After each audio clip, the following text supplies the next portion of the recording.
Arch Disability Law Center présente Donnez votre avis lors de l'élaboration des règlements. Salut à tous et à toutes. Je m'appelle Laila.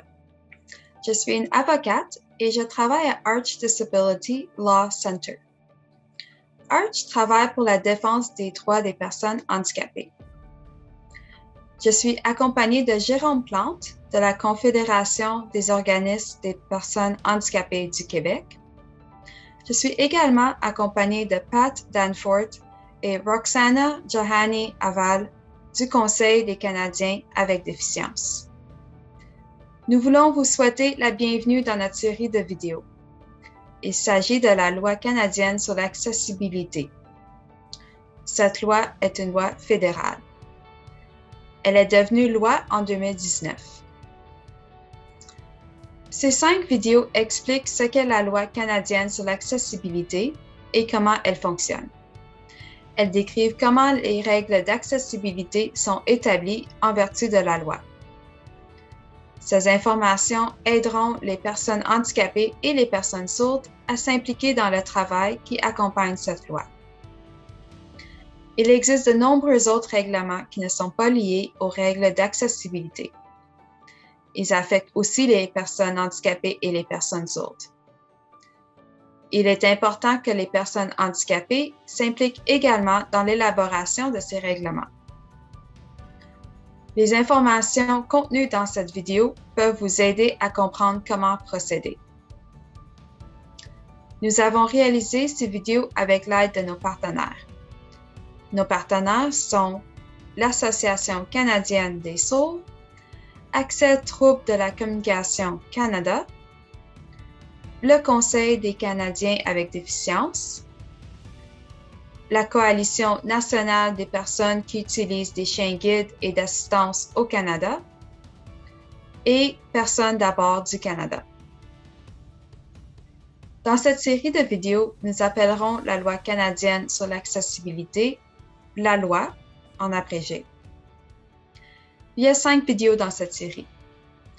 La première vidéo porte sur la loi canadienne sur l'accessibilité.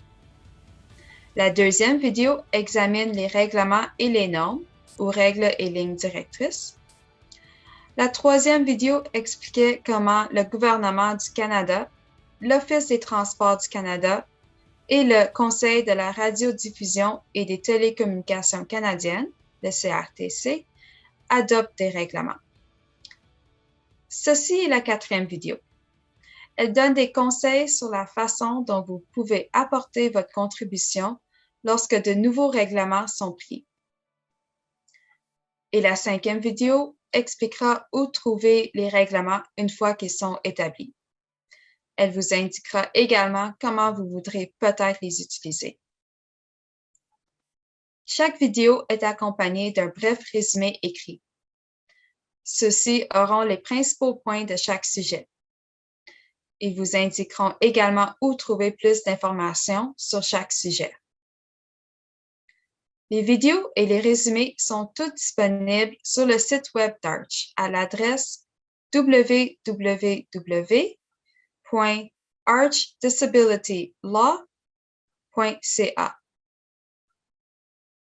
Arch a constaté qu'il existe des barrières dans le processus d'élaboration de ces règles. Un obstacle comprend tout ce qui ne permet pas aux personnes handicapées d'être incluses dans les commentaires sur ce que ces règles devraient dire. Un obstacle empêche les personnes handicapées de participer à des activités. Vous pouvez lire les recommandations d'Arch sur la façon de supprimer ces obstacles sur notre site web. Supposons que vous souhaitiez donner votre avis sur un règlement en cours d'élaboration. Comment vous préparez-vous à faire cela? Quelles sont les premières étapes? Une bonne première étape consiste à rassembler des informations. Apprenez tout ce que vous pouvez sur le nouveau règlement. Avant de demander des commentaires, le gouvernement, l'Office ou le CRTC diffusera des informations sur ce qu'ils veulent faire.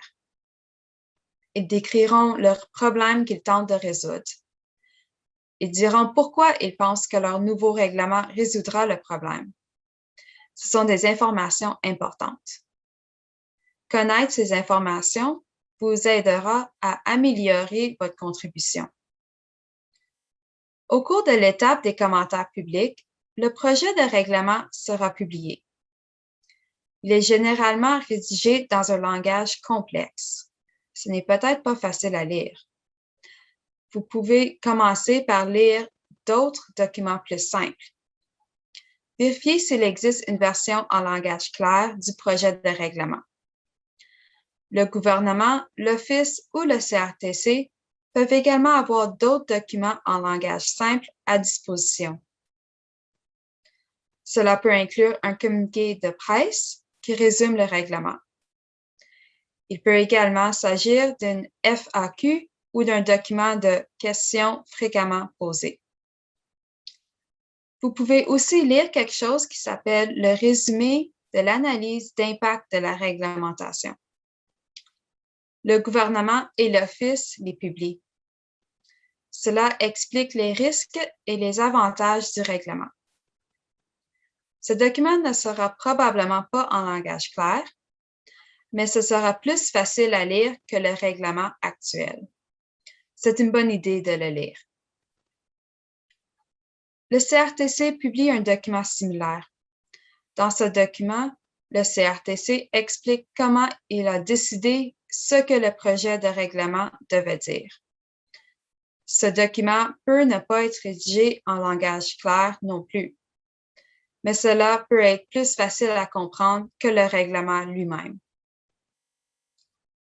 Roxana partage qu'une façon pour les jeunes handicapés de participer au travail sur les droits des personnes handicapées est de donner leur avis sur les règlements en matière d'accessibilité.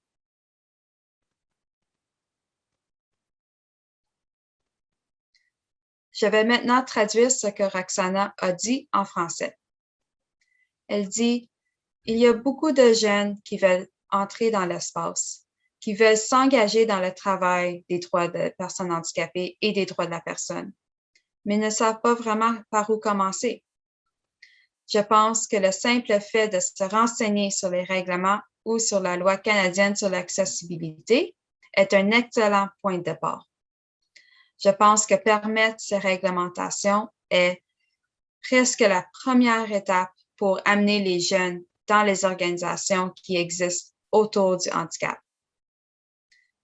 Ceci est important pour s'assurer que des voix plus diverses se font entendre et qu'il y a plus de personnes du BIPOC qui peuvent venir et prendre le relais du mouvement. La société ne ressemble plus à ce qu'elle était lorsque Pat est entré dans le mouvement il y a des années.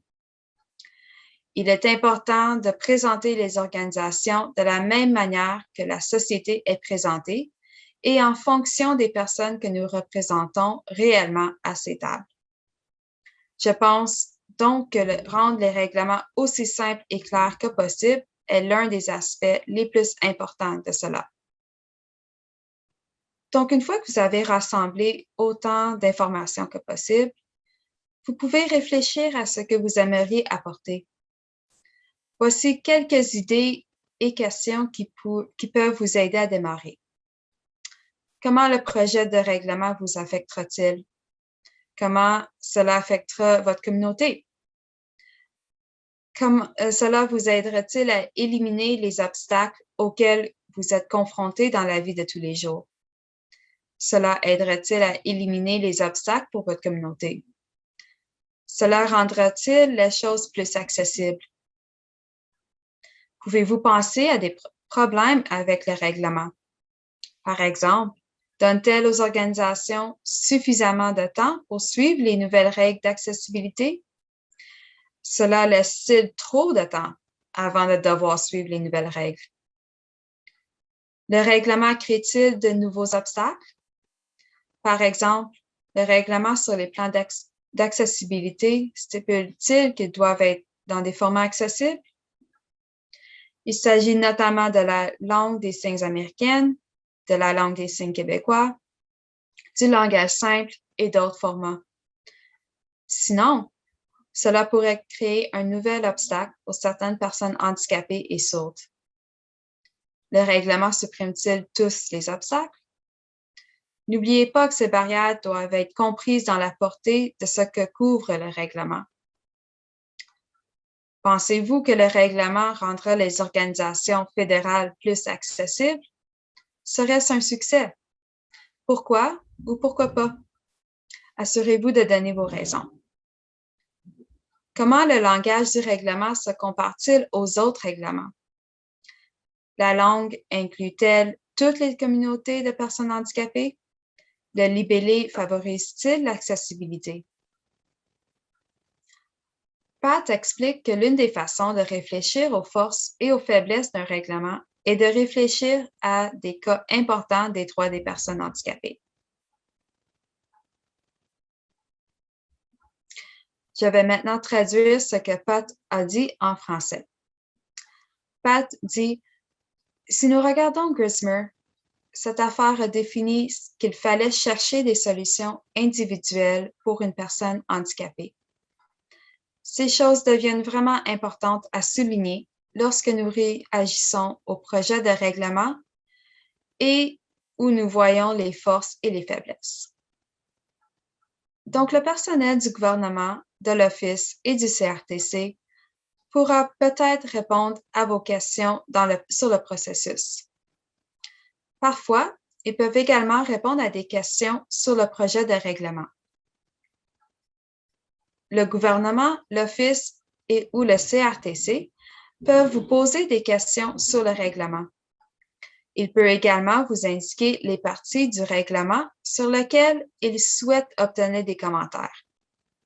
Cela peut vous aider à comprendre ce qu'ils veulent. Chacun a ses propres expériences de vie. Cela inclut vous et tous ceux qui regardent cette vidéo. Ces expériences donnent à chacun de nous une perspective unique. Ces expériences vous apportent également des connaissances précieuses.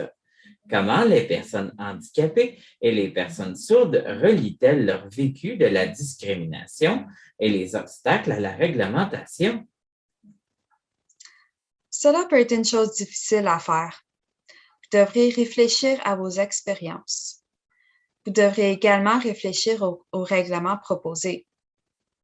Demandez-vous comment le règlement affectera votre vie. Cela rendra-t-il votre vie meilleure? Cela va-t-il aggraver votre vie? Peut-être que cela ne vous affectera pas beaucoup du tout. C'est le genre de rétroaction qui peut aider le gouvernement, l'Office ou le CRTC à améliorer leur règlement. Les personnes qui rédigent le règlement n'ont peut-être pas vos antécédents. Ils n'ont peut-être pas votre connaissance. Ils peuvent ne pas comprendre ce que c'est que d'être une personne ayant un handicap ou une personne atteinte de surdité. Ils peuvent ne pas comprendre ce que c'est d'être une femme ayant un handicap ou une personne racialisée ayant un handicap. Cela signifie qu'ils peuvent ne pas comprendre les conséquences que le règlement peut avoir. C'est là que vous pouvez les éduquer. Vous devriez lire le projet de règlement. Ensuite, vous pouvez comparer ces mots et ces règles aux problèmes qu'il essaie de résoudre. Pensez-vous que c'est la bonne solution au problème? Vous pouvez vous réunir avec votre communauté et réfléchir à cette question ensemble. Utilisez vos expériences personnelles pour vous aider à décider si le règlement fonctionnera. Peut-être que vous pouvez penser à un moyen de l'améliorer. Vous pouvez utiliser des histoires personnelles pour aider les autres à comprendre ce que c'est d'être une personne ayant un handicap ou une personne sourde. Cela peut aider le gouvernement, l'Office ou le CRTC à adopter un règlement qui tient compte des obstacles dans votre vie de tous les jours. Il est bon de partager des expériences de vie, mais vous devez également être prudent. Le gouvernement, l'Office ou le CRTC peuvent publier ce que vous dites. Si vous partagez quelque chose de privé, vous pouvez dire au gouvernement, à l'Office ou ou au CRTC de ne pas le publier. Vous pouvez également laisser de côté les détails personnels si vous souhaitez les garder confidentiels ou s'ils ne sont pas importants pour ce que vous dites au sujet du règlement. Et si quelqu'un représente un groupe ou une communauté de personnes handicapées, y a-t-il quelque chose de particulier à faire? Ils devraient décrire le groupe ou organisation au début de leur présentation ou de leur contribution écrite. Ils peuvent parler du nombre de personnes dans leur groupe. Ils peuvent parler des divers membres de leur groupe. Cette information aidera le gouvernement, l'Office ou le CRTC à comprendre le groupe auquel cette personne appartient. Cela leur permettra de comprendre les expériences et les opinions que la personne décrira dans sa présentation. Les personnes handicapées et les personnes sourdes ont des expériences différentes qui ne concernent peut-être pas seulement leur handicap. Ils peuvent avoir des expériences liées à d'autres choses les concernant, ainsi qu'à leur handicap. Par exemple, la race, le genre, l'identité sexuelle, l'âge ou leur type de handicap. Par exemple, les groupes suivants peuvent rencontrer des obstacles différents de ceux de d'autres communautés. Des enfants ayant un handicap, les autochtones ayant un handicap, les personnes noires ayant un handicap, les nouveaux arrivants ayant un handicap et les personnes de divers genres ayant un handicap. Certains appellent cela intersectionnalité ou handicap plus. Il est important de partager cette perspective unique avec le gouvernement, l'Office ou le CRTC.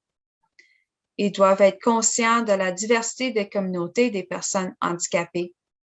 Cela pourrait les aider à adopter de meilleurs règlements. Voici 3 points clés à apprendre en regardant cette vidéo.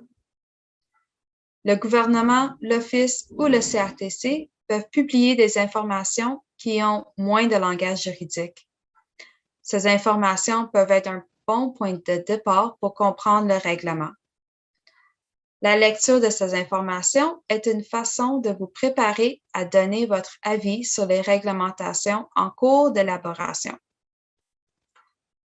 Lorsque vous faites part de vos commentaires, vous souhaiterez peut-être faire le lien entre vos expériences et le règlement.